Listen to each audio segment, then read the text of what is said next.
ರಾಮ ರಾಮ ಹರೇ ಹರೇ ಹರೇ ಕೃಷ್ಣ ಕೃಷ್ಣ ಕೃಷ್ಣ ಹರೇ ಹರೇ ಹರೇ ರಾಮ ರಾಮ ರಾಮ ಹರೇ ಹರೇ ಹರೇ ಕೃಷ್ಣ ಕೃಷ್ಣ ಕೃಷ್ಣ ಹರೇ ಹರೇ ಹರೇ ರಾಮ ರಾಮ ರಾಮ ಹರೇ ಹರೇ ಮೂಕಂ ಕೃತಿ ವಾಚಾಳಂ ಪಂಗುಂ ಲಂಘಯತೆ ಗಿರಿಂ ಯತ್ಕೃಪಾತಮಹಂ ವಂದೇ ಶ್ರೀಗುರೋ ದೀನಕಾರಣಂ ಪರಮಾನಂದಮಾಧವಂ ಶ್ರೀ ಚೈತನ್ಯಮೀಶ್ವರಂ.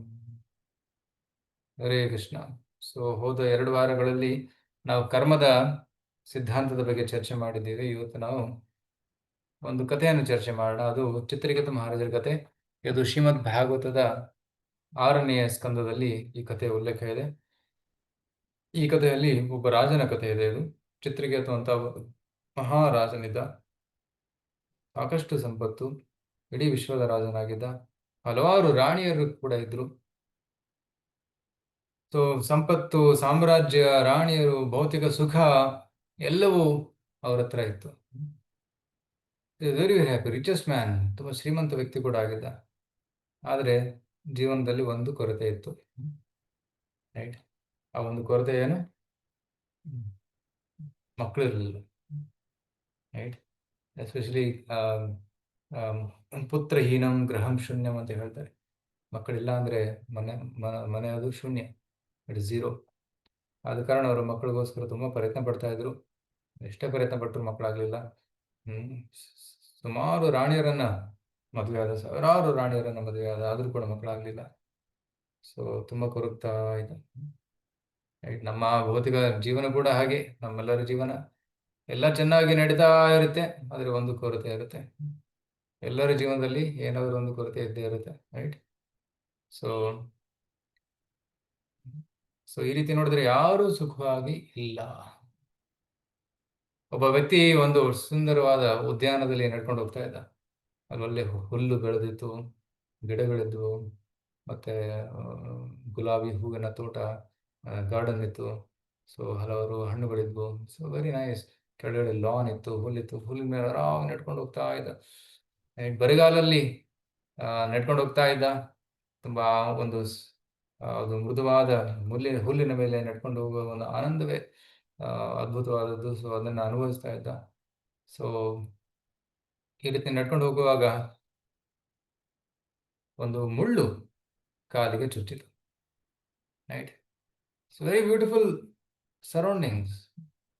ರೈಟ್. ತಂಪಾದ ವಾತಾವರಣ, ಗಾಳಿ ಬೀಸ್ತಾ ಇದೆ, ತಂಪಾದ ಗಾಳಿ ಬೀಸ್ತಾ ಇದೆ, ಹುಲ್ಲು ಮೃದುವಾಗಿದೆ. ಆದರೆ ಇದರೆಲ್ಲರ ಮಧ್ಯದಲ್ಲಿ ಒಂದು ಚಿಕ್ಕ ಮುಳ್ಳು ಕಾಲಿಗೆ ಚುಚ್ಚಿತು. ಅಯ್ಯೋ ಅಂತ ಜೋರಾಗಿ ಕೂಗಿದ. ಕೆಳಗಡೆ ಕೂತ್ಕೊಂಡು ಆ ಮುಳ್ಳನ್ನು ಹುಡುಕಿ ತೆಗೆದುಬಿಟ್ಟ. ಭೌತಿಕ ಜಗತ್ತಿನಲ್ಲಿ ಜೀವನ ಕೂಡ ಹೀಗೆ. ಎಲ್ಲ ಚೆನ್ನಾಗಿದೆ ಅಂತ ಅನ್ಸುತ್ತೆ, ಆದರೆ ಎಲ್ಲಿಂದಲೂ ಒಂದು ಮುಳ್ಳು ಬರುತ್ತೆ ಅಂತ ಚುಚ್ಚುತ್ತೆ. ಎಲ್ಲ ಚೆನ್ನಾಗಿದೆ, ಶ್ರೀಮಂತಿಕೆ ಇದೆ, ಹೆಂಡತಿ ಇದ್ದಾರೆ, ಎಲ್ಲರೂ ಇದ್ದಾರೆ, ಬಟ್ ಮಕ್ಕಳಿಲ್ಲ. ಕೆಲವೊಬ್ಬರ ಹತ್ರ ದುಡ್ಡಿಲ್ಲ, ಕೆಲವರಿಗೆ ಮಕ್ಕಳಿಲ್ಲ, ಕೆಲವರ ಹತ್ರ ದುಡ್ಡಿಲ್ಲ, ಕೆಲವರಿಗೆ ದುಡ್ಡಿದ್ರು ನೆಮ್ಮದಿ ಇಲ್ಲ. ಈ ರೀತಿ ಏನಾದರೂ ಒಂದು ಕೊರತೆ ಇದ್ದೇ ಇರುತ್ತೆ. ಈ ಭೌತಿಕ ಜಗತ್ತಿನ ಒಂದು ಗುಣವೇ ಇದು, ದುಃಖಾಲಯ ಶಾಶ್ವತಂ ಅಂತ. ಈ ಸಮಯದಲ್ಲಿ ಚಿತ್ರಕೇತು ಮಹಾರಾಜರನ್ನು ಭೇಟಿಯಾಗೋದಕ್ಕೆ ಒಬ್ಬರು ಗುರುಗಳು ಬರ್ತಾರೆ. ಚಿತ್ರಕೇತು ಮಹಾರಾಜರು ಕೊರಗ್ತಾ ಇದ್ರು. ಆ ಕೊರಗಿನಲ್ಲಿ ಒಬ್ಬ ಮಹಾಸಂತರು ಬರ್ತಾರೆ. ಅವರ ಹೆಸರು ಅಂಗೀರಾ ಮುನಿ. ಇಂಗ್ಲಿಷಲ್ಲಿ ಇದೆ PPT, ಬಟ್ ನಾನು ಕನ್ನಡದಲ್ಲಿ ಹೇಳ್ತೀನಿ. ಚಿತ್ರಕೇತು ಮಹಾರಾಜ್ ಹಲವಾರು ರಾಣಿಯರ ಜೊತೆ ಕೂತಿದ್ದಾನೆ, ಆದರೆ ಚಿಂತಾಮಗ್ನಾಗಿದ್ದಾನೆ. ಆ ಸಮಯದಲ್ಲಿ ಗುರುಗಳು ಬರ್ತಾರೆ. ಅವ್ರು ಯಾರು? ಅಂಗೀರಾ ಮುನಿಗಳು. ಗುರುಗಳನ್ನ ಬರಮಾಡ್ಕೊತಾರೆ, ಸ್ವಾಗತಿಸಿ ಅವರಿಗೆ ಒಂದು ಆಸನವನ್ನು ಕೊಟ್ಟು, ನೀರನ್ನು ಕೊಟ್ಟು, ಪಾದವನ್ನು ತೊಳೆದು ಎಲ್ಲ ಸತ್ಕಾರವನ್ನು ಮಾಡಿದ ಮೇಲೆ ಗುರುಗಳು ಕೇಳ್ತಾರೆ, ಹೇಗಿದೆಯಾ? ಚಿತ್ರಕೇತು ಮಹಾರಾಜ್ ಹೇಳ್ತಾರೆ, ನಾನು ಸುಖವಾಗಿಲ್ಲ. ಬ್ರಹ್ಮಜ್ಞಾನ ಅಂತ ನಾನೀಗ ಆತ್ಮತತ್ವದ ಬಗ್ಗೆ ಹೇಳ್ತೀನಿ ಅಂತ ಗುರುಗಳು ಹೇಳ್ತಾರೆ. ಅದರ ಚಿತ್ರಕೇತು ಮಹಾರಾಜ್ ಇಂಟ್ರೆಸ್ಟ್ ಇರಲಿಲ್ಲ. ಗುರುಗಳೇ, ನನಗೆ ಮಗ ಬೇಕು, ಮಕ್ಕಳಿಲ್ಲದೆ ನನಗೆ ಶಾಂತಿ ಇಲ್ಲ, ದಯವಿಟ್ಟು ಮಕ್ಕಳನ್ನು ಕೊಡಿ. ಈ ಸ್ಪಿರಿಚುವಲ್ ನಾಲೆಜ್, ಆಧ್ಯಾತ್ಮಿಕ ಜ್ಞಾನ ನಂತರ ವಯಸ್ಸಾದ್ಮೇಲೆ ನಾವು ನೋಡೋಣ, ಬಟ್ ಈಗ ನನಗೆ ಮಕ್ಕಳು ಬೇಕು ಅಂತ. ಆಗ ಚಿತ್ರಕೇತು ಅಂಗೀರಾ ಋಷಿಗಳೇನು ಹೇಳ್ತಾರೆ, ಆಯಿತು, ನಿನಗೆ ಮಕ್ಕಳು ಬೇಕಾದರೆ ನಾನು ಮಕ್ಕಳನ್ನು ಕೊಡ್ತೀನಿ. ಸೊ ನೀನು ನೀನು ಮಕ್ಕಳನ್ನು ತಗೋ ಅಂತ ಹೇಳಿ. ಸೊ ಅಂಗಿರ ಮುನಿಗಳು ಒಂದು ಯಜ್ಞ ಮಾಡ್ತಾರೆ. ಆ ಯಜ್ಞ ಮಾಡಿ ಆ ಯಜ್ಞದಿಂದ ಒಬ್ಬ ದಿವ್ಯ ಪುರುಷ ಪ್ರಕಟನಾಗಿ ಒಂದು ಪಾಯಸವನ್ನು ಕೊಡ್ತಾನೆ. ಆ ಪಾಯಸವನ್ನು ನೀನು ನಿನ್ನ ಹೆಂಡತಿಗೆ ಕೊಡುವಂಥದ್ದು. ಸೊ ಹೆಂಡತಿಗೆ ಆ ಪಾಯಸವನ್ನು ಕೊಟ್ಟಾಗ, ಸೊ ಇಲ್ಲಿ ನೋಡಿ ಯಜ್ಞ ಮುಗಿತಾ ಇದೆ. ಯಜ್ಞ ಮುಗಿದ ಮೇಲೆ ಪಾಯಸ ಬರದೆ, ಪಾಯಸವನ್ನು ರಾಜನ ಪಟ್ಟರಾಣಿ ಕೃತದ್ಯುತಿ ಅಂತ ಅವಳ ಹೆಸರು. ಕೃತದ್ಯುತಿ ರಾಣಿಗೆ ಆ ಪಾಯಸವನ್ನು ಕೊಟ್ಟಾಗ ಕಾಲಕ್ರಮೇಣ ಅವಳಿಗೆ ಒಬ್ಬ ಮಗನಾದ. ಗುರುಗಳು ಹೇಳಿದ್ರು, ನಿನಗೆ ಮಗ ಹುಟ್ಟುತ್ತಾನೆ, ಆದರೆ ಮಗನಿಗೆ ಹೆಸರು ಈಗಲೇ ನಾನು ನಿನಗೆ ಕೊಡ್ತಾ ಇದ್ದೀನಿ. ಆ ಮಗನ ಹೆಸರು ಹರ್ಷ ಶೋಕ ಅಂತ ನೀನು ಇಡಬೇಕು. ಎಂಥ ವಿಚಿತ್ರವಾದ ಹೆಸರು ಯಾರೋ ಮಕ್ಕಳಿಗೆ ಇಡೋದಿಲ್ಲ.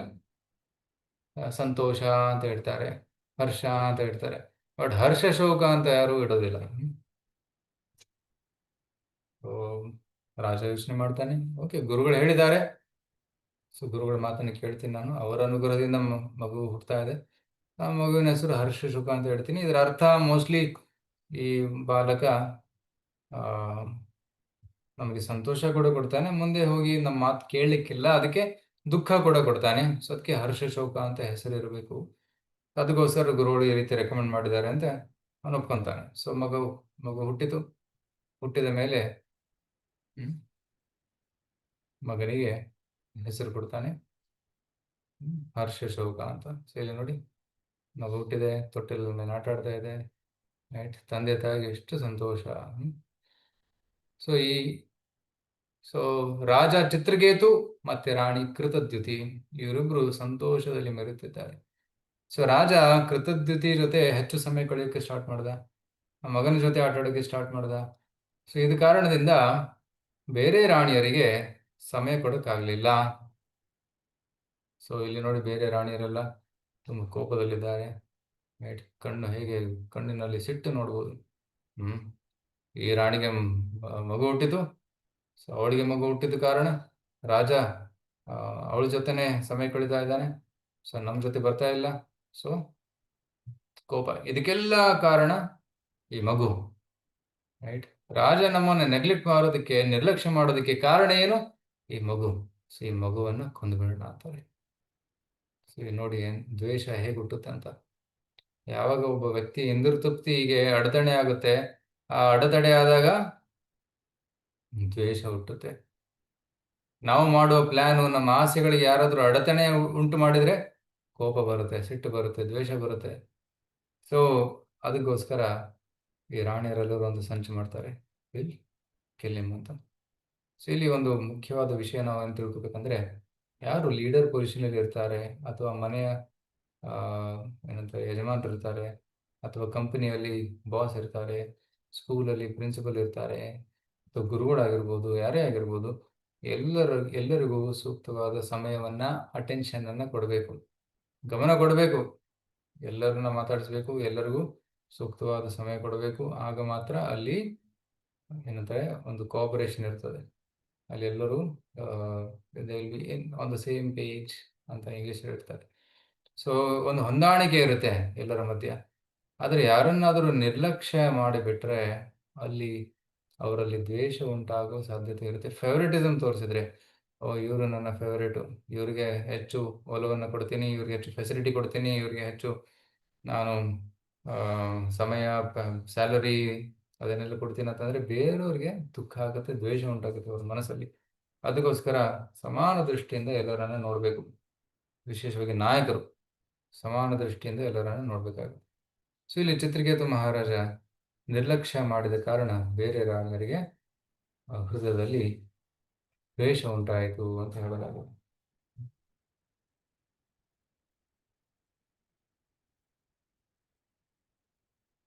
ಸೊ ಒಂದು ದಿನ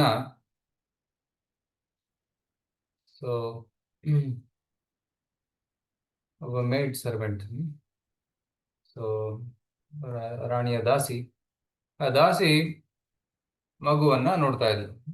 ನೋಡಿ, ಸೊ ಹಾಸಿಗೆ ಮೇಲೆ ಮಗು ಮಲಗಿದೆ. ಸೊ ಮಗು ಮಲಗಿತ್ತು. ಸೊ ದಾಸಿ ಕೋಣೆ ಒಳಗಡೆ ಬಂದು ನೋಡ್ತಾಳೆ, ಆ ಮಗುವಿನ ಕಣ್ಣು ಮೇಲೆ ಹೋಗ್ಬಿಟ್ಟಿದೆ. ಅದ್ರ ಕಣ್ಣು ಮೇಲೆ ನೋಡ್ತಾ ಇದೆ, ಕಣ್ಣು ತೆರೆದಿದೆ ಆದ್ರೆ ಕಣ್ಣಿನ ಗುಡ್ಡೆ ಮೇಲೆ ನೋಡ್ತಾ ಇದೆ. ಬಂದು ನೋಡ್ತಾಳೆ, ಟಚ್ ಮಾಡ್ತಾಳೆ, ಹರ್ಷಶೋಕ ಹರ್ಷಶೋಕ ಎದ್ದೇಳು ಎದ್ದೇಳು, ಹೇಳೋದೇ ಇಲ್ಲ. ಉಸಿರಾಟ ನೋಡ್ತಾಳೆ, ಉಸಿರು ನಿಂತೋಗಿದೆ. ಅವಳು ತಕ್ಷಣ ಜೋರಾಗಿ ಕೂಗ್ತಾಳೆ, ಕೂಗಿ ಮೂರ್ಛೋದಾಗ ಬೆಳೆದು ಬಿಡ್ತಾಳೆ. ಏನಾಯ್ತು ಅಂತಂದ್ರೆ, ಈ ದ್ವೇಷದ ಕಾರಣದಿಂದ ಇತರ ರಾಣಿಯರೆಲ್ಲರೂ ಬರ್ತಾರೆ, ಬಂದು ಈ ಮಗನಿಗೆ ವಿಷ ತಿನ್ನಿಸ್ತಾರೆ. ಆ ವಿಷವನ್ನ ಏನಂತಾರೆ, ಆ ಒಂದು ಸ್ವೀಟ್ ಅಲ್ಲಿ, ಊಟದಲ್ಲಿ ಮಿಕ್ಸ್ ಮಾಡಿ ಅದನ್ನ ಮಗನಿಗೆ ತಿನ್ನಿಸ್ತಾರೆ. ಸೊ ಇಡೀ ದಿನ ಆಟ ಆಡ್ತಾ ಇದ್ದ, ಮಧ್ಯಾಹ್ನ ಹೊತ್ತು ಊಟ ಮಾಡಿದ್ದ, ವಿಷಭರಿತವಾದ ಊಟನ ಮಾಡಿದ್ದ. ಮಧ್ಯಾಹ್ನ ಕೂಡ ಊಟ ಮಾಡಿ ರೆಸ್ಟ್ ಮಾಡಿದ. ರೆಸ್ಟ್ ಮಾಡಿದ್ದು ಅವನು ಎದ್ದೇಳಲೇ ಇಲ್ಲ. ಓಕೆ, ಮಲ್ಗಕ್ಕಂತೆ ಹೋದ ಆದರೆ ಹೇಳಲಿಲ್ಲ. ಸೊ ಇವಳು ಜೋರಾಗಿ ಕೂಗಿ ಅಲ್ಲಿ ಬಿದ್ದು ಬಿಡ್ತಾಳೆ. ಆಗ ಇತರ ದಾಸಿಯರು ಬಂದು ನೋಡ್ತಾರೆ, ಏನಾಯ್ತು ಅಂತ ನೋಡ್ತಾರೆ, ಹರ್ಷಶೋಕ ಸತ್ತೋಗಿದ್ದಾನೆ. ಸೊ ಎಲ್ಲರೂ ಅಳಕ್ ಸ್ಟಾರ್ಟ್ ಮಾಡ್ತಾರೆ. ಈ ಅಳುವನ್ನು ನೋಡಿ ರಾಣಿ ಕೂಡ ಬರ್ತಾಳೆ. ರಾಣಿ ಬಂದು ನೋಡ್ತಾಳೆ, ಮಗು ಸತ್ತೋಗಿದೆ. ಅವಳು ಕೂಡ ಬಿದ್ದು ಬಿಡ್ತಾಳೆ, ಮೂರ್ಛಿತವಾಗಿ ಬಿದ್ದೋಗ್ತಾಳೆ. ಫೋಟೋದಲ್ಲಿ ನೋಡ್ತಾ ಇದ್ದಾರೆ, ರಾಣಿ ಕೂಡ ಮೂರ್ಛಿತವಾಗಿ ಬಿದ್ದಿದ್ದಾಳೆ. ಕೆಲವೊಮ್ಮೆ ಈ ರೀತಿ ಆಗುತ್ತೆ, ತುಂಬಾ ಶೋಕ ಉಂಟಾದಾಗ ಪ್ರಜ್ಞೆ ತಪ್ಪಿ ಬಿದ್ದೋಗ್ತಾರೆ. ಸೊ ಇಲ್ಲಿ ಸೊ ರಾಣಿ ಮೂರ್ಛಿತವಾಗಿ ಬಿದ್ದು, ನಂತರ ರಾಜ ಕೂಡ ಬರ್ತಾನೆ ಹಿಂದೆ. ಸೊ ರಾಜ ಕೂಡ ಹಿಂದೆ ಬರ್ತಾನೆ, ಬಂದು ನೋಡ್ತಾನೆ ಮಗು ಸತ್ತೋಗಿದೆ. ಸೊ ಮಗುವನ್ನ ನೋಡಿ ಅಳ್ತಾ ಇರ್ತಾನೆ, ಅಳ್ತಾ ಇರ್ತಾನೆ, ಅಳ್ತಾ ಇರ್ತಾನೆ.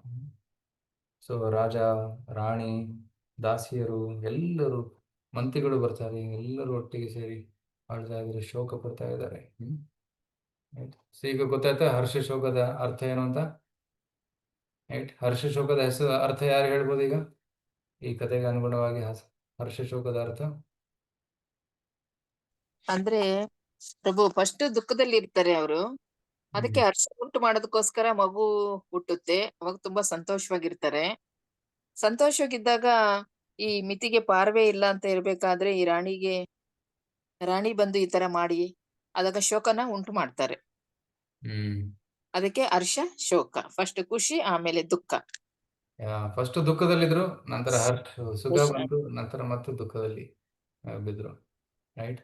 ಸೊ ನಮ್ಮ ಜೀವನ ಕೂಡ ಹರ್ಷ ಶೋಕ ಇದೆ ತಾನೆ? ಇದೆ ಪ್ರಭು. ಹೌದಲ್ಲ? ಸೊ ಯಾರ ಜೀವನದಲ್ಲಿ ಫುಲ್ ಬರೀ ಹರ್ಷ ಹರ್ಷ ಹರ್ಷ ಅಂತ ಇದೆಯಾ? ನೆವರ್. ಸೊ ಓನ್ಲಿ ಕೇವಲ ದುಃಖ ದುಃಖ ದುಃಖ ಕೂಡ ಇರೋದಿಲ್ಲ. ಸ್ವಲ್ಪ ಸುಖ, ಸ್ವಲ್ಪ ದುಃಖ, ಸುಖ ದುಃಖ, ಸುಖ ದುಃಖ ಬರ್ತಾ ಇರುತ್ತೆ ಈ ಜೀವನದಲ್ಲಿ. ಇದನ್ನ ತಡೆಗಟ್ಟಲು ಸಾಧ್ಯವಿಲ್ಲ.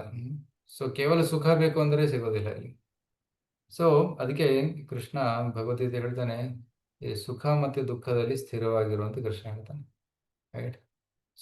ಸೊ ಎಲ್ಲಾ ಸಿಚುವೇಶನ್ ಅಲ್ಲಿ ಮಾತ್ರ ಸ್ಪರ್ಶ ಅಸ್ತು ಕೌಂತೆಯ ಶೀತ ಉಷ್ಣ ಸುಖ ದುಃಖದಾಹ ಆಗಮ ಪಾಯಿನು ಅನಿತ್ಯ ಧಾಮ್ ಸ್ಥಿತಿಕ್ಷಸ್ಯ ಭಾರತ. ಸೊ ಶೀತ ಉಷ್ಣ ಸುಖ ದುಃಖ ಎಲ್ಲ ಬರ್ತಾ ಹೋಗ್ತಾ ಇರುತ್ತೆ. ಅದಕ್ಕೆ ಈ ದ್ವಂದ್ವಗಳಲ್ಲಿ ನಾವು ಸ್ಥಿರವಾಗಿರಬೇಕು. ಆತ್ಮದ ಪ್ರಜ್ಞೆಯನ್ನು ಬೆಳೆಸ್ಕೊಂಡ್ರೆ ನಾವು ಸ್ಥಿರವಾಗಿರಲು ಸಾಧ್ಯ. ಆತ್ಮಜ್ಞಾನವಿಲ್ಲ ಅಂದ್ರೆ ನಾವು ಏನಂತಾರೆ, ದ್ವಂದ್ವಗಳು ಬಂದಾಗ ಡಿಸ್ಟರ್ಬ್ ಆಗ್ತೀವಿ. ಆದ್ರೆ ಯಾರಲ್ಲಿ ಆತ್ಮಜ್ಞಾನ ಇದೆಯೋ ದ್ವಂದ್ವಗಳು ಬಂದರೂ ಕೂಡ ಅವರು ಡಿಸ್ಟರ್ಬ್ ಆಗೋದಿಲ್ಲ, ಅವರು ಸ್ಥಿರವಾಗಿ ಜೀವನವನ್ನು ನಡೆಸ್ತಾರೆ. ಸೊ ಅದೇ ಹರ್ಷ ಶೋಕ. ಸೊ ಇಲ್ಲಿ ತಂದೆ ತಾಯಿಗೆ ಆ ಮಗು ಹರ್ಷ ಶೋಕವಾಯಿತು, ಅಂದ್ರೆ ಹರ್ಷ ಮತ್ತೆ ಶೋಕವನ್ನು ಕೊಟ್ಟಿತು. ಆದರೆ ನಾವು ತುಂಬಾ ಆಳವಾಗಿ ಯೋಚನೆ ಮಾಡಿದ್ರೆ, ನಮ್ಮ ಜೀವನದಲ್ಲಿ ಇರುವಂತಹ ಪ್ರತಿಯೊಬ್ಬ ವ್ಯಕ್ತಿ, ಪ್ರತಿಯೊಂದು ವಸ್ತು ನಮಗೆ ಹರ್ಷ ಮತ್ತೆ ಶೋಕವನ್ನು ಕೊಡುತ್ತೆ. ಓಕೆ, ಯಾರಾದರೂ ಉದಾಹರಣೆ ಕೊಟ್ಟು ಹೇಳ್ಬೋದಾ? ಹೇಗೆ ಪ್ರತಿಯೊಂದು ವಸ್ತು, ನಮ್ಮ ಜೊತೆ ಇರುವಂತಹ ಪ್ರತಿಯೊಂದು ವಸ್ತು ಕೂಡ ಹರ್ಷ ಶೋಕ?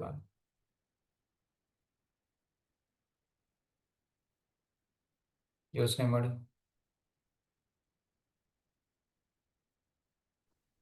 ಯಾವ ವಸ್ತು ನಿಮಗೆ ಸುಖ ಕೊಡುತ್ತೆ ಅದೇ ದುಃಖನೂ ಕೊಡುತ್ತೆ? ಒಂದು ಉದಾಹರಣೆ ಕೊಟ್ಟು ಹೇಳಿ. ಹರೇ ಕೃಷ್ಣ ಪ್ರಭು. ಹರೇ ಕೃಷ್ಣ.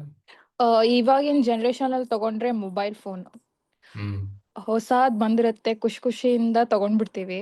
ಹ್ಮ್ ಅದೇ ಕೆಟ್ಟೋದ್ರೆ ಅಥವಾ ಅಪ್ಡೇಟೆಡ್ ವರ್ಷನ್ ಬಂದ್ರೆ ತಿರ್ಗಾ ಅದೇ ಶೋಕ ಉಂಟು ಮಾಡುತ್ತೆ.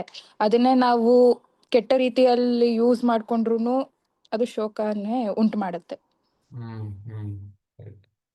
ಸೊ ಮೊಬೈಲ್ ಫೋನ್, ಇನ್ನೊಬ್ರು ಹೇಳ್ತಾರೆ ಶಿವ ಪ್ರಾಣ ಕೇಶವಿದೆ, ಅವ್ರು ಹೇಳ್ತಾರೆ ಮೊಬೈಲ್ ಫೋನ್. ಕರೆಕ್ಟ್. ಒಬ್ಬ ಐಫೋನ್ ತಗೊಂಡಿದ್ದ, ಒಳ್ಳೆ ಐಫೋನ್ ತಗೊಂಡಿದ್ದ, ಬ್ಯೂಟಿಫುಲ್ ಐಫೋನ್.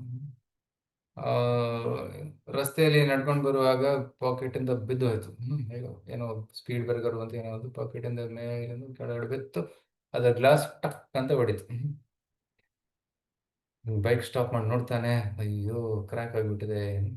ಸೊ ಕ್ರ್ಯಾಕ್ ಆಗೋದನ್ನು ನೋಡಿದ ತಕ್ಷಣ ಅವನು ಹೋಗ್ತಾನೆ, ಶಾಪ್ ಹತ್ರ ಹೋಗಿ ಕೇಳ್ತಾನೆ, ಸರ್ ರಿಪೇರ್ ಮಾಡಿ. ಐಫೋನು ಇಷ್ಟು ಸ್ಕ್ರೀನ್ ಹೊಡೆದೋಗಿದೆ, 15,000 ರೂಪಾಯಿ. ಆಯ್ತು, ಸರಿ 15,000 ಹೊಸದೇ ಫೋನ್ ಬರುತ್ತೆ, ಇಲ್ಲ ಇದು ಐಫೋನ್ ರಿಪೇರ್ ಮಾಡೋದಕ್ಕೆ 15,000 ರೂಪಾಯಿ. ಸೊ ಶೋಕ. ಫೋನ್ ತಗೊಂಡಾಗ ಎಲ್ಲರಿಗೂ ತೋರಿಸಿ ತೋರಿಸಿ ತೋರಿಸಿ ಫೋಟೋ ತೆಗೆದು ಕ್ಲಿಕ್ ಫ್ರಮ್ ಐಫೋನ್ ಅಂತ ಕಳಿಸ್ತಾ ಇದ್ದ. ಬಟ್ ಈಗ ಶೋಕ. ಎಸ್. ಇಲ್ಲಿ ಇನ್ನೊಬ್ರು ಹೇಳ್ತಾರೆ, ಇಂಗ್ಲೀಷ್ ಹೇಳ್ತಾರೆ ಗರ್ಲ್ ಫ್ರೆಂಡ್ ಅಥವಾ boy friend, both. Boy for the girl for the boy. Right. So that also gives misery. ಯಾರು ಗರ್ಲ್ ಫ್ರೆಂಡ್ ಅಂತ ಮಾಡ್ಕೊಂತಾರೆ, ಆದರೆ ಅವ್ರ ಜೊತೆ ಮದುವೆ ಆಗೋದು ಖಚಿತನ ಇಲ್ಲ.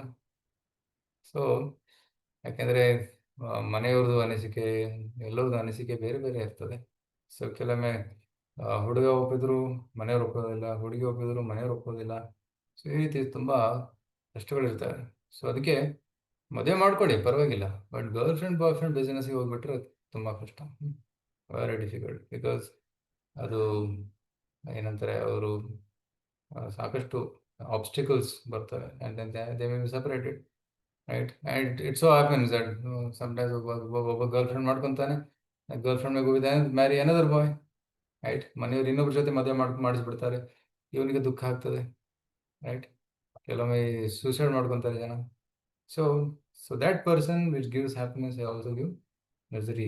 ಹೇಮಾ ದೇವರಾಜರು ಹೇಳ್ತಾರೆ, attachment with people. Correct.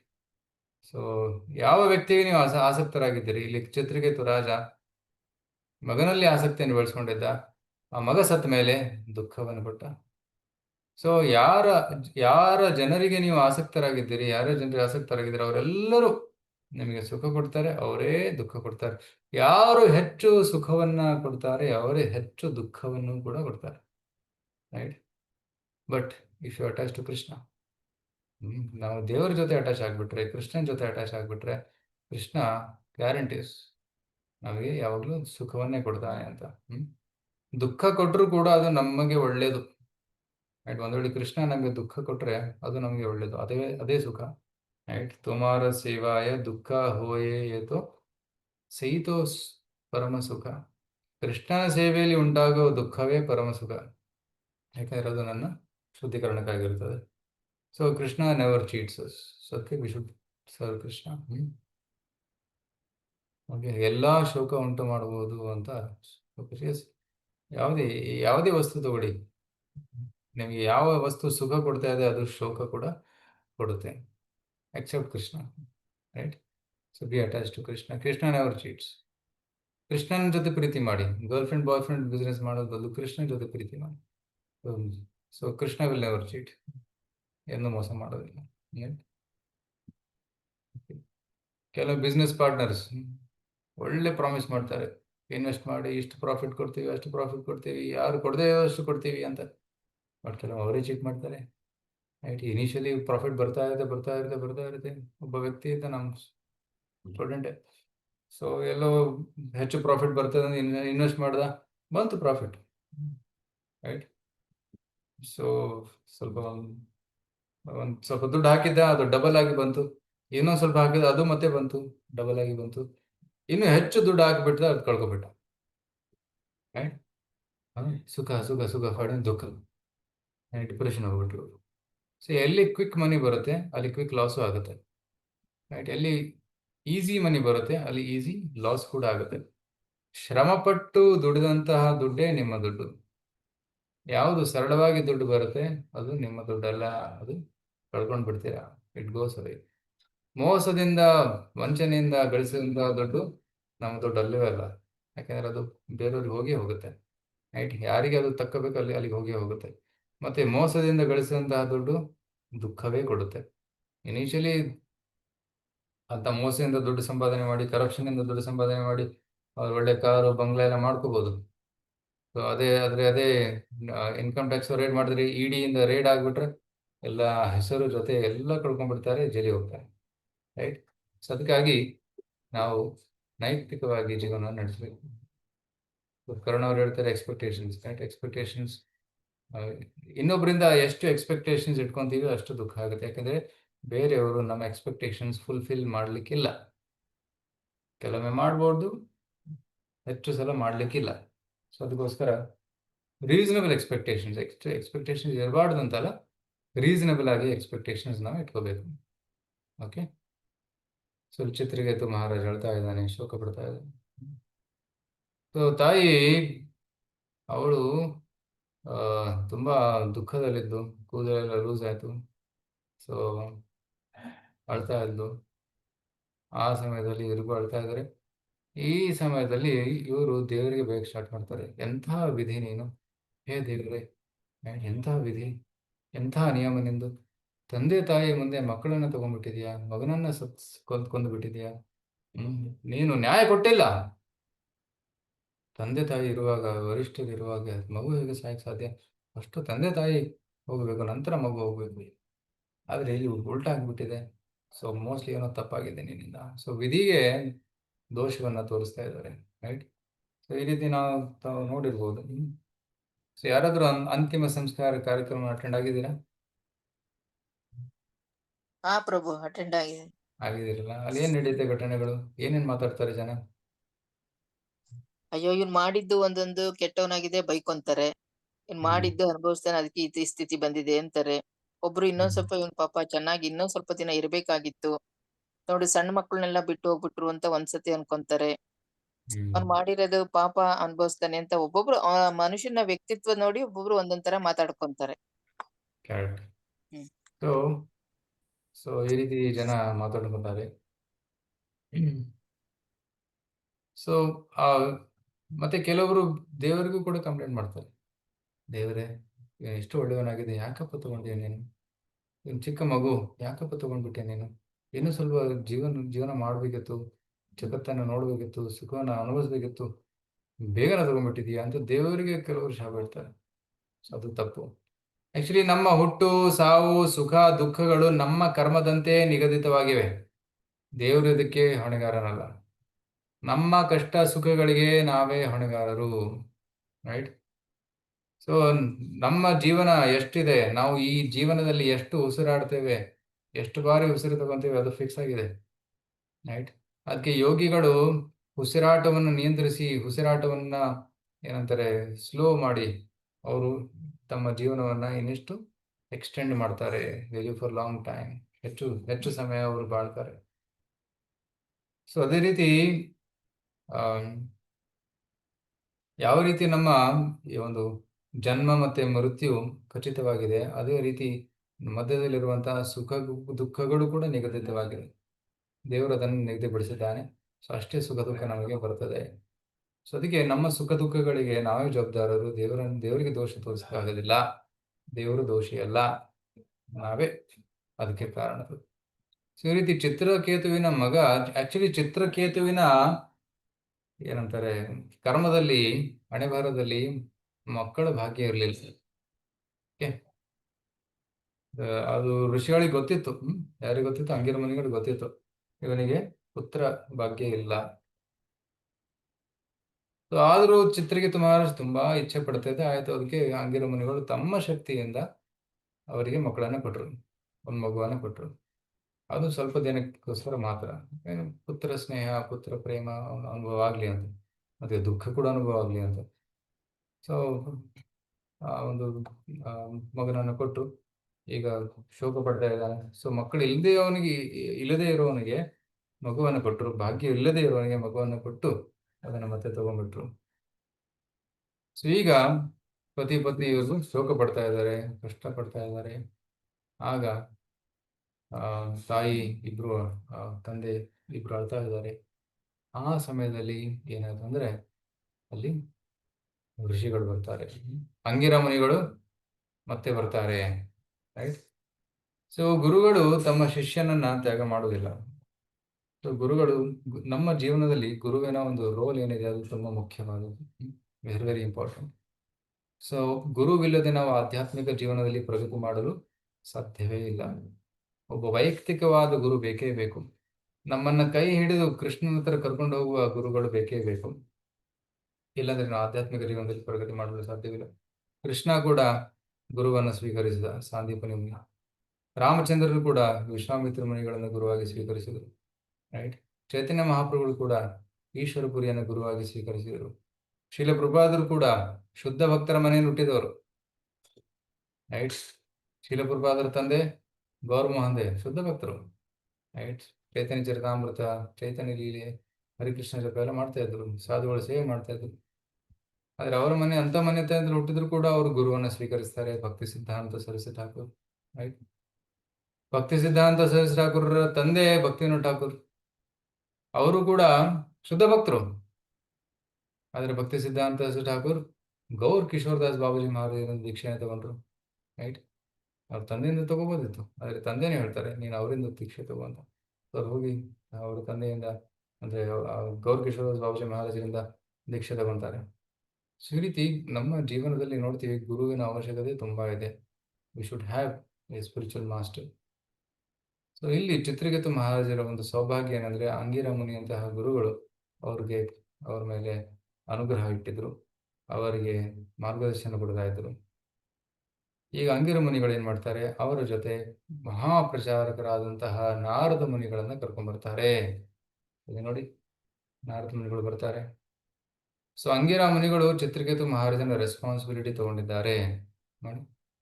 So ಅಂಗಿರ ಮುನಿಗಳು ಅವ್ರ ಜೊತೆ ನಾರದ ಮುನಿಗಳು ಬಂದಿದ್ದಾರೆ.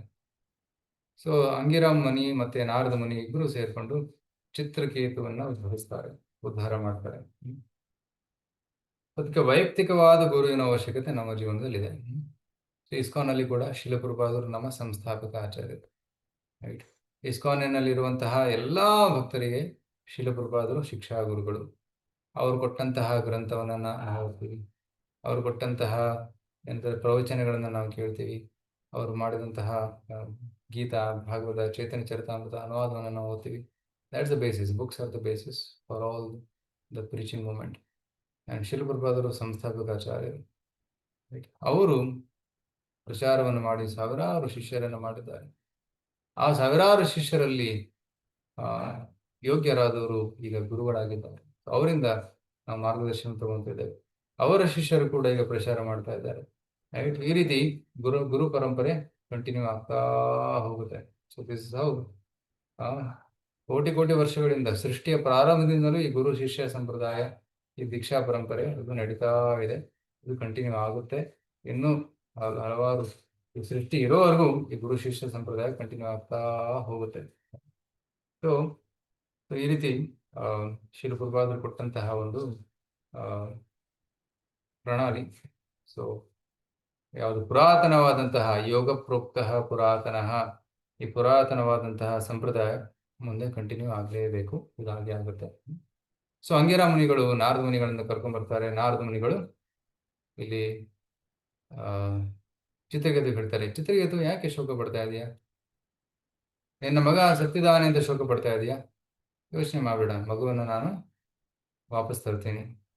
ಮಗು ಹೇಳು ಹೇಳು, wake up from the darkness, ಹೇಳು ಹೇಳು ಅಂತ ಹೇಳ್ತಾನೆ.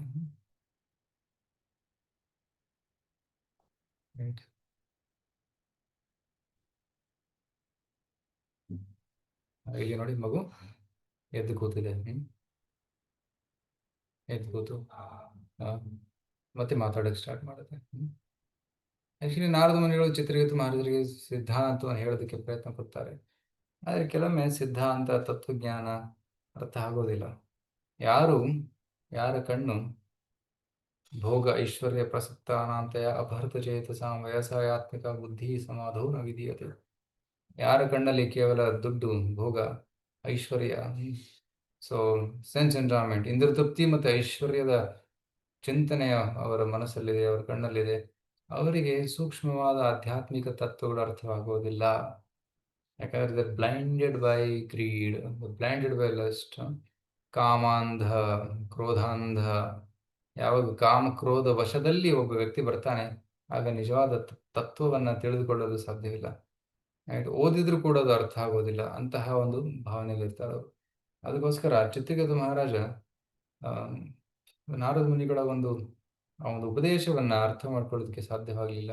ಆಗ ನಾರದ ಮುನಿಗಳು ಆ ಮಗುವನ್ನು ಮತ್ತೆ ಜೀವಂತಗೊಳಿಸ್ತಾರೆ. ಆ ಮಗು ಜೀವಂತವಾದ ತಕ್ಷಣ ತಂದೆ ತಾಯಿ ತುಂಬಾ ಸಂತೋಷ ಆಯಿತು. ನನ್ನ ಮಗು ಜೀವಂತವಾಗಿದೆ ಅಂತ. ಹೇ ಮಗನೇ, ಬಾ ಬಾ ಮಗನೇ, ಬಾ ಬಾ. ಮಗನ ಹತ್ರ ಹೋಗ್ತಾರೆ. ಆಗ ಮಗು ಹೇಳುತ್ತೆ, ಯಾರು ನೀವು? Strange question. ಮಗು ಪ್ರಶ್ನೆ ಮಾಡುತ್ತೆ, ಯಾರು ನೀವು? ಮಗು, ನಾನು ನಿಮ್ಮ ತಂದೆ, ನಿನ್ನ ತಾಯಿ. ಮಗು ಹೇಳ್ತೆ, ಯಾರು ತಂದೆ? ಯಾರು ನನ್ನ ತಂದೆ, ಯಾರು ನನ್ನ ತಾಯಿ? ಹಲವಾರು ಜನ್ಮಗಳನ್ನ ನಾನು ತಗೊಂಡಿದ್ದೇನೆ. ಹಲವಾರು ಜನ್ಮಗಳಲ್ಲಿ ಹಲವಾರು ತಂದೆ ತಾಯಿಗಳನ್ನ ನಾನು ಪಡೆದಿದ್ದೇನೆ.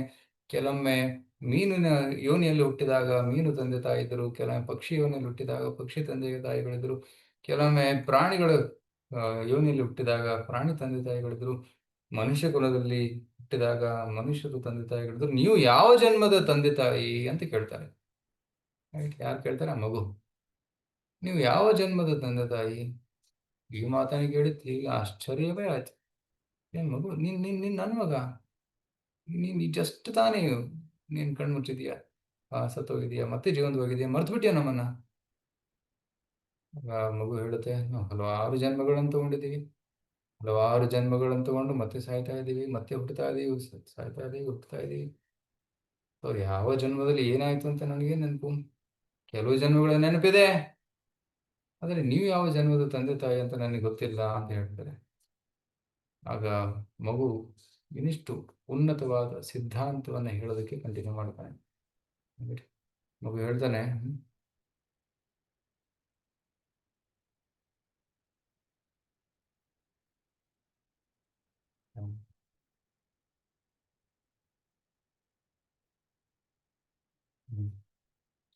According to the results of material activities, ನನ್ನ ಕರ್ಮದ ಅನುಸಾರ ನಾನು ಜೀವಾತ್ಮ ಒಂದು ದೇಹದಿಂದ ಇನ್ನೊಂದು ದೇಹಕ್ಕೆ ಪ್ರಯಾಣ ಮಾಡ್ತಾ ಇದ್ದೀನಿ.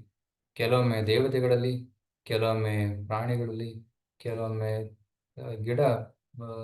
ತರಕಾರಿಗಳಲ್ಲಿ, ಗಿಡಗಳಲ್ಲಿ, ನಂತರ ಕೆಲವೊಮ್ಮೆ ಮನುಷ್ಯ ಯೋನಿಯಲ್ಲಿ ನಾನು ಭ್ರಮಣ ಮಾಡುತ್ತಿರ್ತೇನೆ ಅಂತ ಆ ಮಗು ಹೇಳ್ತದೆ.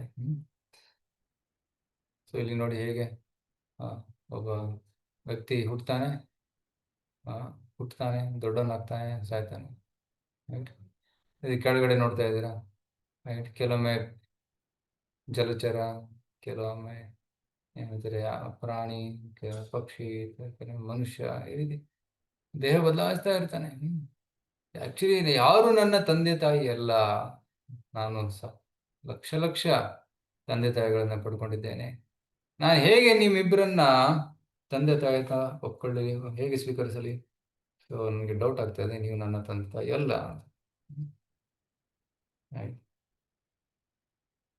ಸೊ ವೇದಗಳು ಹೇಳ್ತಾರೆ, ನಾವೆಲ್ಲರೂ ಭಗವಂತನ ಅಂಶ. ಸೊ ಈ ಆತ್ಮ ಭಗವಂತನನ್ನ ಮರೆತು ಈ ದೇಹದಲ್ಲಿ ಸಿಕ್ಕಿಬಿದ್ದಿದೆ. Right, here you find that such a living being entered a body produced by King Chitraketu and his wife. Actually, however, he is not their son. ಭಗವಂತನ ಅಂಶ ಆತ್ಮ ಚಿತ್ರಕೇತುವಿನ ದೇಹದಿಂದ ಚಿತ್ರಕೇತುವಿನ ವೀರ್ಯದಿಂದ ಕೃತದ್ಯುತಿಯ ಗರ್ಭದಲ್ಲಿ ಬೆಳೆದು ಅವನು ಹುಟ್ಟಿದ. ಸೊ ಆತ್ಮ ಚಿತ್ರಕೇತುವಿನದಲ್ಲ, ಆತ್ಮ ಕೃತದ್ಯುತಿಯದಲ್ಲ, ಆತ್ಮ ಭಗವಂತನಿಂದ ಬಂದಿರೋದು, ಭಗವಂತನ ಅಂಶ. ಮಮೈವಾಂಶೋ ಜೀವಲೋಕಿ ಜೀವಭೂತ ಸನಾತನ. ಅದಕ್ಕೆ ಆತ್ಮ ತಂದೆ ತಾಯಿಯ ಮಗನಲ್ಲ. ಆತ್ಮ ಯಾವಾಗಲೂ ಭಗವಂತನ ಅಂಶ. ಆದರೆ ಆತ್ಮದ ದೇಹ ತಾಯಿಯ ಗರ್ಭದಲ್ಲಿ ಬೆಳೆದಿರಬಹುದು, ನಿರ್ಮಾಣವಾಗಿರ್ಬೋದು, ಆದರೆ ದೇಹ ಮಾತ್ರ ನಿರ್ಮಾಣವಾಗಿದೆ, ಆತ್ಮವಲ್ಲ. ಆತ್ಮ ಯಾವಾಗಲೂ ಭಗವಂತನ ಅಂಶ ಮಾತ್ರ. ಮತ್ತೆ ತಾಯಿಯ ಗರ್ಭದಲ್ಲೂ ಕೂಡ ದೇಹ ಬೆಳೀತಾ ಇದೆ, ಆ ಮಗುವಿನ ದೇಹ ಬೆಳೀತಾ ಇದೆ, ಅದು ಪ್ರಕೃತಿಯ ಸಹಾಯದಿಂದ. ತಾಯಿಗೂ ಗೊತ್ತಿಲ್ಲ ಗರ್ಭದಲ್ಲಿ ಹೇಗೆ ಮಗು ಬೆಳೀತಾ ಇದೆ ಅಂತ. ಅದು ಹೇಗೆ ಕಣ್ಣು, ಕಿವಿ, ಮೂಗು, ಬಾಯಿ, ಕೈ, ಕಾಲುಗಳು ಡೆವಲಪ್ ಆಗ್ತಿದೆ ತಾಯಿಗೂ ಗೊತ್ತಿಲ್ಲ. ರೈಟ್. ಆ ವೀರ್ಯದಾನ ಆದ ಮೇಲೆ ವೀರ್ಯ ಧಾರಣೆಯನ್ನು ಮಾಡಿ 9 ತಿಂಗಳಲ್ಲಿ ಮಗು ಬೆಳೆಯುತ್ತೆ. ಅದು ಹೇಗೆ ಬೆಳೆಯುತ್ತೆ ಗೊತ್ತಿಲ್ಲ, ಅದು ಹೇಗೆ ಹುಟ್ಟುತ್ತೆ ಗೊತ್ತಿಲ್ಲ. ಆ ಹುಟ್ಟಿದ ಮೇಲೆ ಹಾಲು ಹೇಗೆ ಸೃಷ್ಟಿ ಆಗುತ್ತೆ ಸ್ತನಗಳಲ್ಲಿ ಅದು ಕೂಡ ಗೊತ್ತಿಲ್ಲ. ಅದು ಆಟೋಮೆಟಿಕ್ ಆಗಿ ಆಗ್ತಾ ಇದೆ, ಯಾಕಂದ್ರೆ ದೇವರ ಇಚ್ಛೆ ಅಂತೆ. ಮಗು ಹುಟ್ಟಿದೆ, ಹಾಲು ಬೇಕು, ಅದಕ್ಕೆ ಹಾಲು ಕೊಡ್ತಾನೆ ದೇವರು. ರೈಟ್. ಸಪೋಸ್ ತಾಯಿಗೆ ಹಾಲು ಬರಲಿಲ್ಲ ಅಂದರೆ ಹಸುವಿನ ಹಾಲಿದೆ, ಹಸುವಿನ ಹಾಲು ಕುಡಿಸ್ಬೋದು ಮಗು ಮಕ್ಕಳಿಗೆ. ಈ ರೀತಿ ಭಗವಂತ ಎಲ್ಲ ವ್ಯವಸ್ಥೆ ಮಾಡಿದ್ದಾನೆ. ರೈಟ್. ಸೊ ಭಗವಂತನ ಅಂಶನಾದಂಥ ಆತ್ಮ ಒಂದು ಈ ಗಂಡು ಹೆಣ್ಣಿನ ಮಾಧ್ಯಮದಿಂದ ದೇಹವನ್ನು ಸ್ವೀಕರಿಸಿ ಹುಟ್ಟಿ ಬರ್ತಾನೆ.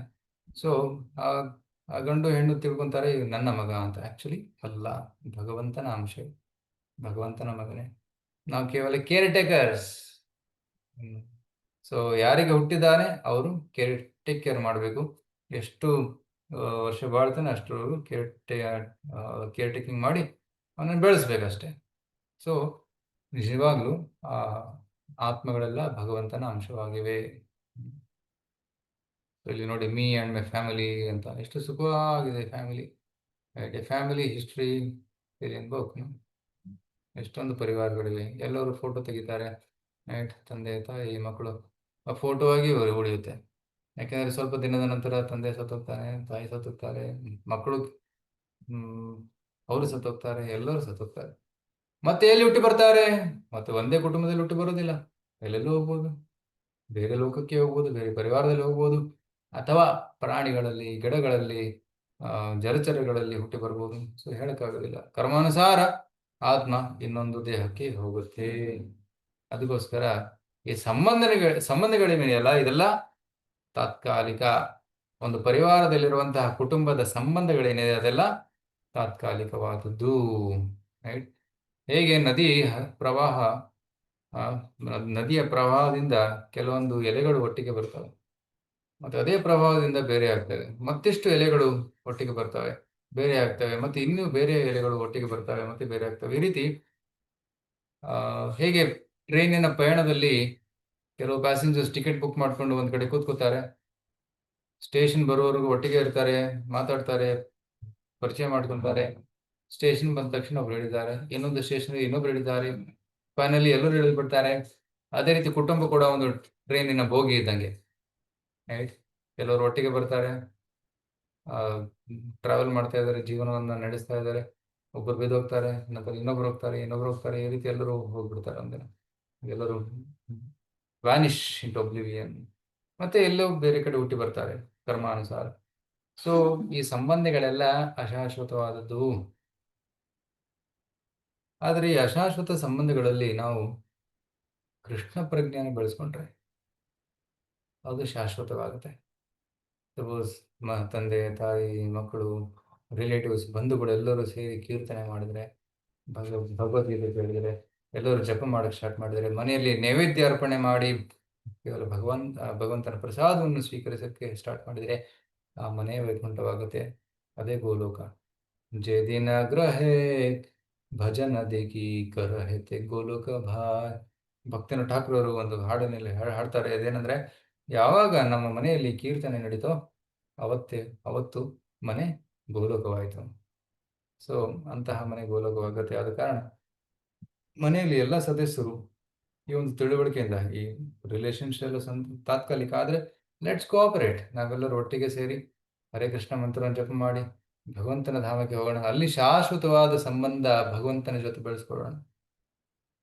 ಯಾರು ಈ ರೀತಿ ಜೀವನ ನಡೆಸ್ತಾರೋ ಅದೇ ಗೃಹಸ್ಥ ಜೀವನ, ಶುದ್ಧ ಜೀವನ. ಸೊ ಗೃಹಸ್ಥ ಜೀವನದ ಗುರಿ ಏನಂದ್ರೆ ಭಗವಂತನನ್ನು ತಲುಪುವುದು. ರೈಟ್. ಸೊ ಬ್ರಹ್ಮಚಾರಿ, ಗೃಹಸ್ಥ, ವಾನಪ್ರಸ್ಥ, ಸನ್ಯಾಸ, ಯಾವುದೇ ಆಶ್ರಮದಲ್ಲಿರಲಿ ಕೃಷ್ಣ ಪ್ರಜ್ಞೆಯನ್ನು ಬೆಳೆಸ್ಕೊಂಡು ನಾವು ಭಗವದ್ಧಾಮಕ್ಕೆ ಹೋಗಬೇಕು. ಅದೇ ಜೀವನದ ಗುರಿಯಾಗಿದೆ.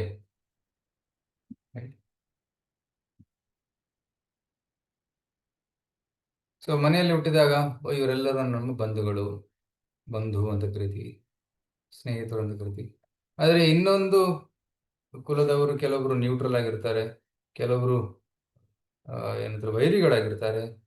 ಸೊ ನಮ್ಮ ಭಾವನೆಯಿಂದ ಇವರು ನನ್ನ ಮಿತ್ರರು, ಇವರು ನನ್ನ ವೈರಿ, ಇವರು ನನಗೆ ನ್ಯೂಟ್ರಲ್ ಆಗಿದ್ದಾರೆ ಅಂತ ಈ ರೀತಿ ನಾವು ಮಧ್ಯಸ್ಥ ಅಂತ ಕರೀತಾರೆ. ಮಧ್ಯಸ್ಥ, ಸೊ ಬಂಧು, ಮಧ್ಯಸ್ಥ ಆ್ಯಂಡ್ ವೈರಿ ಅಂತ ಭಾವಿಸ್ತಾರೆ. ಸೊ ಇದೆಲ್ಲ ಕಲ್ಪನೆಗಳು ಮಾತ್ರ. ಯಾರು ನಮ್ಮ ವೈರಿ ಅಲ್ಲ, ಯಾರು ನಮ್ಮ ನಿಜವಾದ ಬಂಧುಗಳಲ್ಲ. ಕೃಷ್ಣನೇ ಬಂಧು.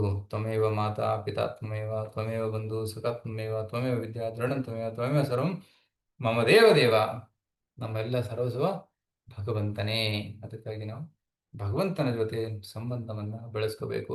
ಮತ್ತು ಈ ಜಗತ್ತಿನಲ್ಲಿ ಇರುವಾಗ ನಮ್ಮ ಸಂಬಂಧನೆಗಳನ್ನೆಲ್ಲ ಆಧ್ಯಾತ್ಮಿಕಗೊಳಿಸಬೇಕು, ಸ್ಪಿರಿಚುವಲೈಸ್ ಮಾಡಬೇಕು. ರೈಟ್? ಆಗ ನಾವು ಇಲ್ಲಿ ಕೂಡ ಸುಖವಾಗಿರಲು ಸಾಧ್ಯ. ರೈಟ್?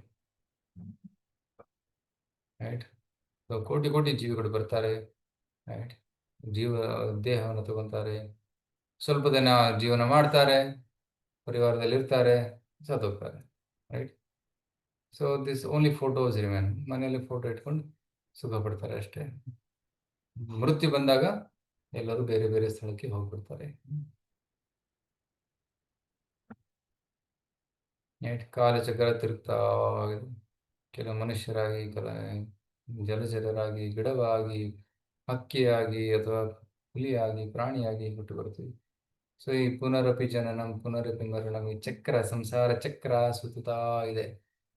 ಜೀವನದ ಉದ್ದೇಶ ಏನು? ಈ ಚಕ್ರವನ್ನ ತಡೆಗಟ್ಟುವುದು. ಸೊ ಚಕ್ರವನ್ನ ಸ್ಟಾಪ್ ಮಾಡಿ ಭಗವದ್ಧಾಮಕ್ಕೆ ಹೋಗುವುದು. ರೈಟ್? ಹಲವಾರು ಯೋನಿಗಳಿದ್ದಾವೆ. 84 ಲಕ್ಷ ಯೋನಿಗಳನ್ನು ದಾಟಿ ಫೈನಲಿ ನಮಗೆ ಮನುಷ್ಯ ಜೀವನ ಸಿಕ್ಕಿದೆ. ರೈಟ್? ಸೊ ಮನುಷ್ಯ ಜೀವನ ಸಿಕ್ಕಿದ ಮೇಲೆ ನಾವು ಭಗವಂತನ ಸೇವೆಯನ್ನು ಮಾಡಬೇಕು. ಸೊ ಇನ್ನೊಂದು ಉದಾಹರಣೆ ಆ ಮಗು ಕೊಡ್ತದೆ. ಏನಂದ್ರೆ, just as gold and other commodities are continually transfer one piece to another through buying and selling, ಯಥಾ ಪಣ್ಯಾನಿ ವಸ್ತೂನಿ ಪಣ್ಯಾನಿ ಹೇಮಾದೀನಿ ತತಸ್ತತಃ. ಹೇಗೆ ದುಡ್ಡು ಒಂದು ಕೈಯಿಂದ ಇನ್ನೊಂದು ಕೈಗೆ ಹೋಗ್ತಾ ಇರುತ್ತೆ. ಸಪೋಸ್ ನಿಮ್ಮ ಹತ್ರ 10 ರೂಪಾಯಿ ಇದೆ ಕೈಯಲ್ಲಿ, ನೀವು ಅಂಗಡಿಯಲ್ಲಿ ಏನೋ ಖರೀದಿ ಮಾಡ್ತೀರಾ, ಚಾಕ್ಲೇಟ್ ಖರೀದಿ ಮಾಡ್ತೀರಾ, 10 ರೂಪಾಯಿ ಅವನಿಗೆ ಅಂಗಡಿಯವನಿಗೆ ಕೊಟ್ಟಿದ್ದೀರಾ. ಆ ಅಂಗಡಿಯವನು ಅಂಗಡಿ ಮುಚ್ಕೊಂಡು ಮನೆಗೆ ಹೋಗ್ತಾ ಇದ್ದಾನೆ, 10 ರೂಪಾಯಿ ಆಟೋದನಿಗೆ ಕೊಡ್ತಾನೆ. ಆಟೋದವನು 10 ರೂಪಾಯಿ ಇನ್ನೊಬ್ರು ಯಾರಿಗೂ ಕೊಡ್ತಾನೆ. 10 ರೂಪಾಯಿ ಇದೆ, ಅದು ನಿಮ್ಮ ಕೈಯಲ್ಲಿ ಇಲ್ಲ, ಆದರೆ ಬೇರೆಯವ್ರ ಕೈಯಲ್ಲಿದೆ. ಅದು ಸುತ್ತುತ್ತಾ ಇದೆ. ಈ 10 ರೂಪಾಯಿ ಯಾರ್ದು ಅಲ್ಲ, ಅದು ಯಾರ್ದು? ಗೌರ್ಮೆಂಟ್. ಕರೆಕ್ಟ್? ಅಲ್ಟಿಮೇಟ್ಲಿ ಗೌರ್ಮೆಂಟ್ ಹೇಳ್ತಾರೆ, ಎಲ್ಲ ದುಡ್ಡು ನಮ್ದು ವಾಪಸ್ ಕೊಟ್ಬಿಡಿ, ಡಿಮಾನಿಟೈಸೇಷನ್, ಎಲ್ಲ ದುಡ್ಡು ಜಮಾ ಮಾಡಿ. ದುಡ್ಡು ಜಮಾ ಮಾಡಲೇಬೇಕು. ಅದೇ ರೀತಿ ಆತ್ಮ ಕೂಡ ಭಗವಂತನ ಅಂಶ. ರೈಟ್? ಭಗವಂತನ ಅಂಶನಾದ ಕಾರಣ ಈ ಆತ್ಮ ಯಾರಿಗೂ ಸಂಬಂಧಿತವಾದದ್ದಲ್ಲ, ಕೇವಲ ಕೃಷ್ಣನ ಅಂಶ ಇದು. ರೈಟ್? ಸೊ ಅದಕ್ಕೆ ನಾವು ಈ ಭೌತಿಕ ಗುರುತುಗಳನ್ನು ಬಿಟ್ಟು ಕೇವಲ ಕೃಷ್ಣನ ಜೊತೆ ಸಂಬಂಧವನ್ನು ಬೆಳೆಸ್ಕೋಬೇಕು. ರೈಟ್? ಸೊ ಹೇಗೆ ದುಡ್ಡು ನಮ್ಮದಲ್ಲ, ಶಾಶ್ವತವಾಗಿ ನಮ್ಮದಲ್ಲ, ನಮ್ಮ ಕೈಯಲ್ಲಿ ಬರುತ್ತೆ, ಉಪಯೋಗಿಸ್ಬೋದು, ಮತ್ತು ಬೇರೆಯವ್ರ ಕೈಯಲ್ಲಿ ಹೋಗುತ್ತೆ.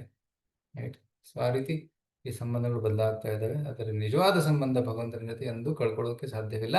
ಅದಕ್ಕೆ ಆ ಸ್ಥಿರವಾದ ನಿಜವಾದ ಸಂಬಂಧವನ್ನು ನಾವು ಬೆಳೆಸ್ಕೋಬೇಕು.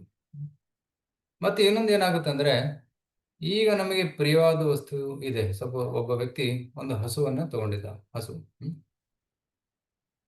ಆ ಹಸು ತನ್ನ ಮನೆಯಲ್ಲಿದ್ದಾಗ ಚೆನ್ನಾಗಿ ಆರೈಕೆ ಮಾಡ್ತಾ ಇದ್ದ, ಹುಲ್ಲು ಕೊಡ್ತಾ ಇದ್ದ, ನೀರು ಕುಡಿಸ್ತಾ ಇದ್ದ, ಹಾಲು ತಗೊಳ್ತಾ ಇದ್ದ.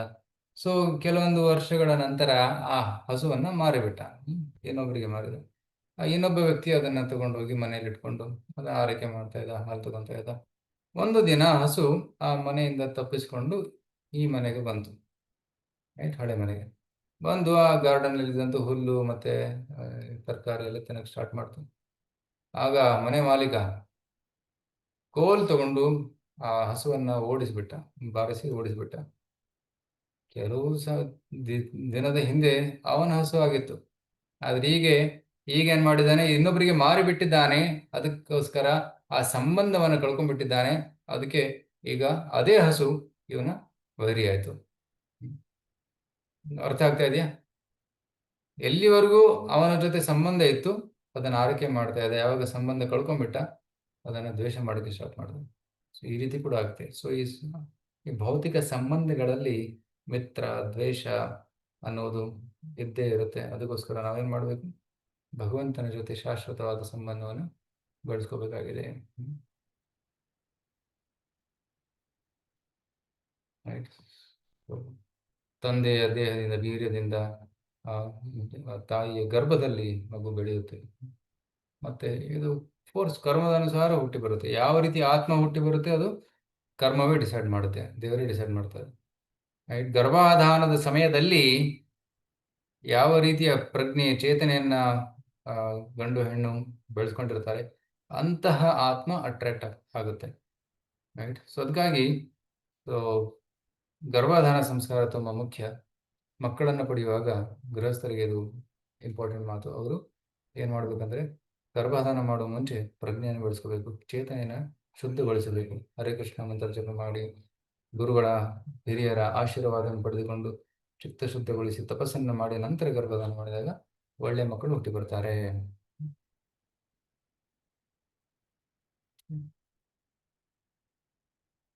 ಸೊ ಇಲ್ಲಿ ನೋಡಿ ಆತ್ಮ ಹೇಗೆ ಟ್ರಾನ್ಸ್ಫರೇಟ್ ಆಗ್ತಾ ಇದೆ ಒಂದು ದೇಹದಲ್ಲಿ ಇನ್ನೊಂದು ದೇಹ. ಇವೆಲ್ಲ ಅಶಾಶ್ವತವಾದ ಸಂಬಂಧಗಳು. ಅದಕ್ಕೆ ಮಗು ಹೇಳುತ್ತೆ ಅದಕ್ಕೆ ಜೀವನದ ಗುರಿ ಏನು? ನಾವು ಗುರುಗಳಿಗೆ ಶರಣಾಗಬೇಕು, ಗುರುಗಳಿಂದ ಜ್ಞಾನವನ್ನು ಪಡೆದುಕೊಂಡು ಸಾಧನೆಯನ್ನು ಮಾಡಿ ಈ ಲೋಕದಿಂದ ಪರಲೋಕಕ್ಕೆ, ಕೃಷ್ಣನ ಲೋಕಕ್ಕೆ, ಗೋಲೋಕಕ್ಕೆ ಹೋಗಬೇಕು. ಅದೇ ಜೀವನದ ನಿಜವಾದ ಗುರಿಯಾಗಿದೆ.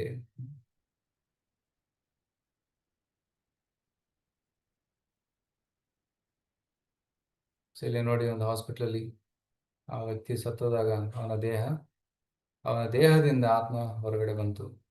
ರೈಟ್. ಸೂಕ್ಷ್ಮ ದೇಹದಲ್ಲಿ ಅದು ಹೊರಟೋಯ್ತು.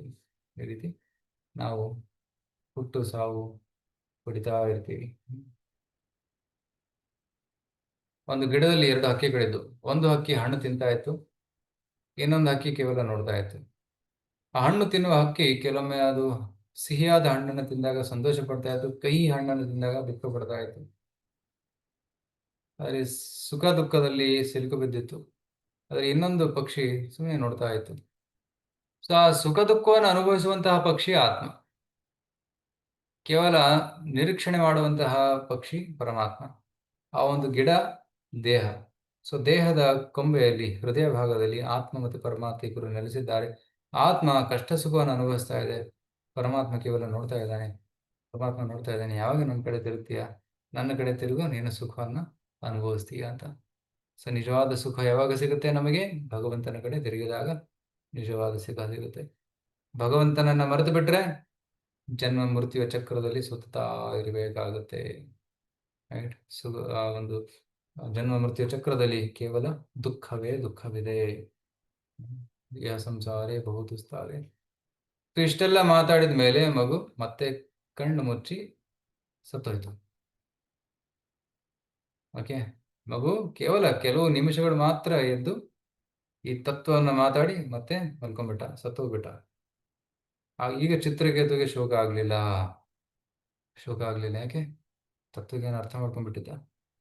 ನಾರದ ಮುನಿಗಳು ತಿರುಗಿ, ನಾರದ ಮುನಿಗಳೇ, ಈ ಮಗು ಏನೋ ಮಾತಾಡಿತು, ಒಳ್ಳೆ ತತ್ವವನ್ನು ಮಾತಾಡ್ತಾ ಇದೆ, ಇದನ್ನು ಇನ್ನಿಷ್ಟು ವಿವರವಾಗಿ ಹೇಳ್ತೀರಾ ಅಂತ. ಆಗ ನಾರದ ಮುನಿಗಳು ಆ ಮಗು ಹೇಳಿದಂತಹ ತತ್ವಜ್ಞಾನವನ್ನು ಇನ್ನಿಷ್ಟು ವಿವರವಾಗಿ ತಿಳಿಸ್ತಾರೆ. ವಿವರವಾಗಿ ತಿಳಿಸಿ ಹೇಳ್ತಾರೆ, ನೋಡಿ ಚಿತ್ರಕೇತು ಮಹಾರಾಜ, ನೀನು ತುಂಬ ಕಷ್ಟದಲ್ಲಿದ್ದೆ, ನೀನು ಕೊರಗ್ತಾ ಇದ್ದೆ, ಮಕ್ಕಳಿಲ್ಲ ಅಂತ. ನಾವು ಆಧ್ಯಾತ್ಮಿಕ ಜ್ಞಾನವನ್ನು ಕೊಡೋದಕ್ಕೆ ಬಂದಿದ್ವಿ ಫಸ್ಟ್ ಟೈಮ್. ಆಗ ನೀನು ರೆಡಿ ಇರಲಿಲ್ಲ, ಈಗ ನೀನು ರೆಡಿಯಾಗಿದ್ದೀಯಾ. ಸೊ ಈಗ ನಾನು ಹೇಳ್ತೀನಿ, ನೀನು ಸಾಧನೆಯನ್ನು ಮಾಡು, ಭಗವದ್ ಭಕ್ತಿಯನ್ನು ಮಾಡು, ವಿಶೇಷವಾಗಿ ಭಗವಂತನ ನಾಮ ಸಂಕೀರ್ತನೆಯನ್ನು ಮಾಡು.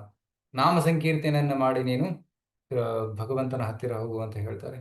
ಯಾವ ಮಂತ್ರ ಜಪ ಮಾಡಲಿ ಅಂತ ಕೇಳ್ತಾರೆ. ಆಗ ನಾರದ ಮುನಿಗಳು, ಅಫ್ಕೋರ್ಸ್ ಇದು ಬೇರೆ ಯುಗದ ಒಂದು ಕತೆ, ಅದಕ್ಕೋಸ್ಕರ ಒಂದು ಮಂತ್ರವನ್ನು ಕೊಡ್ತಾರೆ. ಆ ಮಂತ್ರವನ್ನು ಪಠಿಸಿ ಕೆಲವೇ ತಿಂಗಳಲ್ಲಿ ಚಿತ್ರಕೇತು ಮಹಾರಾಜರಿಗೆ ಭಗವಂತನ ವಿಷ್ಣುವಿನ ಸಂಕರ್ಷಣನ ದರ್ಶನವಾಗುತ್ತೆ. ರೈಟ್. ವಿಷ್ಣುವಿನ ಒಂದು ರೂಪ ಸಂಕರ್ಷಣ ಭಗವಂತ. ಸೊ ಭಗವಾನ್ ಸಂಕರ್ಷಣನ ದರ್ಶನ ಕೆಲವೇ ದಿನಗಳಲ್ಲಿ ಆಗುತ್ತೆ. ಸೊ ಈ ರೀತಿ ಚಿತ್ರಕೇತು ಮಹಾರಾಜರು ಸಿದ್ಧಿಯನ್ನ, ಜೀವನದ ಗುರಿಯನ್ನು ತಲುಪಬೇಕು. ಅದೇ ರೀತಿ ನಾವು ಕಲಿಯುಗದಲ್ಲಿದ್ದೀವಿ. ಕಲಿಯುಗದ ಜೀವಿಗಳಿಗೆ ಒಂದು ಮಂತ್ರ ಕೊಟ್ಟಿದ್ದಾರೆ, ಹರೇ ಕೃಷ್ಣ ಹರೇ ಕೃಷ್ಣ ಕೃಷ್ಣ ಕೃಷ್ಣ ಹರೇ ಹರೇ, ಹರೇ ರಾಮ ರಾಮ ರಾಮ ಹರೇ ಹರೇ. ಪ್ರತಿದಿನ ಹರಿಕೃಷ್ಣ ಮಂತ್ರ ಜಪ ಮಾಡೋದ್ರಿಂದ ನಮ್ಮ ಚಿತ್ತ ಶುದ್ಧವಾಗುತ್ತೆ, ಮತ್ತೆ ನಾವು ಭಗವಂತನ ಹತ್ತಿರ ಬರ್ತೀವಿ. ಸೊ ಅದಕ್ಕೋಸ್ಕರ ಪ್ರತಿದಿನ ಹರಿಕೃಷ್ಣ ಮಂತ್ರ ಜಪವನ್ನು ಮಾಡಿ, ಶ್ರೀಲ ಪ್ರಭುಪಾದರ ಪುಸ್ತಕವನ್ನು ಓದಿ, ರೈಟ್. ಸಾಧ್ಯವಾದರೆ ದೇವಸ್ಥಾನಕ್ಕೆ ಬನ್ನಿ, ದರ್ಶನವನ್ನು ತಗೊಳ್ಳಿ, ಮತ್ತು ಸಾಧುಗಳ ಸಂಘವನ್ನು ಮಾಡಿ. ರೈಟ್. ಸೊ ಸಾಧುಗಳ ಗುರುಗಳ ಮಾರ್ಗದರ್ಶನದಲ್ಲಿ ಮತ್ತು ನಾವು ಬೇಗನೆ ಆಧ್ಯಾತ್ಮಿಕತೆಯಲ್ಲಿ ನಾವು ಮುಂದುವರಿಯಬಹುದು. ಓಕೆ. ಸೊ ಈ ರೀತಿ ಪ್ಲೀಸ್ ಚಾಂಟ್ ಹರೇ ಕೃಷ್ಣ. ಶೀಲ ಪ್ರಭುಪಾದ ಹೇಳಿದ್ದಾರೆ ಅಟ್ಲೀಸ್ಟ್ 16 ರೌಂಡ್ ಚಾಂಟಿಂಗ್ ಮಾಡಿ ಅಂತ. ರೈಟ್. ಸೊ ಅದು ಗೋಲ್, 16 ರೌಂಡ್ಸ್, 16 ಮಾಲೆ ಮಾಡೋದು. ಸೊ ಅಫ್ಕೋರ್ಸ್ ಸ್ಟಾರ್ಟಿಂಗಲ್ಲಿ ಕೆಲವರು 2 ಮಾಲೆ, 8 ಮಾಲೆ, 10 ಮಾಲೆ ಮಾಡ್ತಾ ಇರ್ಬೋದು. ಬಟ್ ಅಲ್ಟಿಮೇಟ್ಲಿ ನೀವು ಟಾರ್ಗೆಟ್ ಮಾಡಿ. ರೈಟ್. ಸೊ ಈಗ ಮುಂದಿನ ವಾರ ನಿರ್ಜಲ ಏಕಾದಶಿ ಬರ್ತಾ ಇದೆ. ಶನಿವಾರ ನಿರ್ಜಲ ಏಕಾದಶಿ, ಪಾಂಡವ ನಿರ್ಜಲ ಏಕಾದಶಿ. ರೈಟ್. ಪಾಂಡವರು ಏಕಾದಶಿ ಮಾಡ್ತಾ ಇದ್ರು, ಆದರೆ ಭೀಮಸೇನ ಏಕಾದಶಿ ಮಾಡೋಕೆ ಆಗ್ತಾ ಇರಲಿಲ್ಲ. ಹುಡುಕೋದಾರ ತುಂಬ ಹಸಿವಾಗ್ತಾ ಇತ್ತು ಅವನಿಗೆ, ಉಪವಾಸ ಮಾಡೋಕ್ಕಾಗೋದಿಲ್ಲ. ಅದಕ್ಕೆ ಅವರಿಗೆ ವ್ಯಾಸದೇವರು ಹೇಳ್ತಾರೆ ಅಟ್ಲೀಸ್ಟ್ ವರ್ಷದಲ್ಲಿ ಒಂದು ಏಕಾದಶಿ ಆದರೂ ಮಾಡು. ಆಯ್ತು, ಮಾಡ್ತೀನಿ. ಅದು ಪಾಂಡವ ನಿರ್ಜಲ ಏಕಾದಶಿ. ಭೀಮಸೇನನು ಮಾಡಿದಂಥ ಉಪವಾಸ ಪಾಂಡವ ನಿರ್ಜಲ ಏಕಾದಶಿ. ಸೊ ಆ ದಿನ ಹೆಚ್ಚಾನೆಚ್ಚು ಜಪ ಮಾಡಿ. ಸಂಪೂರ್ಣ ಉಪವಾಸ ಇಡೋಕ್ಕಾದರೆ ಸಾಧ್ಯ ಆದರೆ ಮಾಡಿ. ಓಕೆ, ಪ್ರಯತ್ನ ಪಡಿ.